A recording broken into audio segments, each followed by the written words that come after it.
நான்லாம் ஃபாஸ்டிங் இருக்கும்போது தண்ணி கூட குடிக்க மாட்டேன், அந்த அளவுக்கு ஒரு ஸ்ட்ரிக்டாக நான் ஃபாஸ்டிங் இருப்பேன் அப்படின்னு நிறைய பேர் சொல்லி நான் கேள்விப்பட்டிருக்கேன். அப்படி பண்ணக்கூடாது. ஃபாஸ்டிங் இருக்கிறது தான் என்ன அர்த்தம்னா சாப்பாட்டிலேருந்து நீங்கி இருக்கிறதுன்னு அர்த்தம். ஆனால் தண்ணீர் அப்படின்னு சொல்லக்கூடியது ரொம்ப உடலுக்கு அத்தியாவசியமான விஷயம். ட்ரை ஃபாஸ்டிங்கிறது இருக்கலாம்.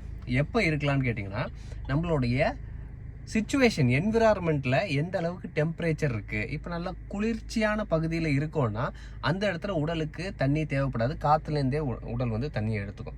ஆனால் நல்ல வெப்பமாக இருக்கக்கூடிய இடங்களில் நம்ம ஃபாஸ்டிங் இருக்கோன்னா கண்டிப்பாக உடலுக்கு தன்னோட டெம்பரேச்சரை தக்க வச்சுக்கிறதுக்கு தண்ணீர் தேவை. நம்ம உடல் அதிகமாக தண்ணீரால் ஆனது இல்லையா? அதனால் கண்டிப்பாக ஃபாஸ்டிங் இருக்கும்போது தண்ணீர் குடிக்கணும். அதுவும் எப்படி குடிக்கணும்? லிட்டர் கணக்காக 1 மணி நேரத்துக்கு 1 லிட்டரு அப்படின்லாம் குடிக்கக்கூடாது. சிறிதளவாக எடுத்து நம்ம கொஞ்சம் கொஞ்சமாக சிப் பண்ணி அந்த ஃபாஸ்டிங்கை நம்ம பண்ணணும். அப்போ தான் நமக்கு பெனிஃபிட்ஸ் கிடைக்கும். இப்படி நீங்கள் குடிச்சிட்டு வந்தீங்கன்னா தான் உங்கள் உடல் டீடாக்ஸ்க்கு நல்லா சப்போர்ட் பண்ணும். தண்ணியும் குடிக்காமல் ஃபாஸ்டிங் இருந்தோம்னா உடம்புக்கு கொஞ்சம் ஸ்ட்ரெஸ் ஏற்படலாம். அதனால் ஃபாஸ்டிங் இருக்கிறப்போ கரெக்டாக நீங்கள் தண்ணீரை பயன்படுத்தி உங்களை சுத்தப்படுத்திக்கோங்க. ஃபாஸ்டிங்கோட பெனிஃபிட்டை எடுத்துக்கோங்க.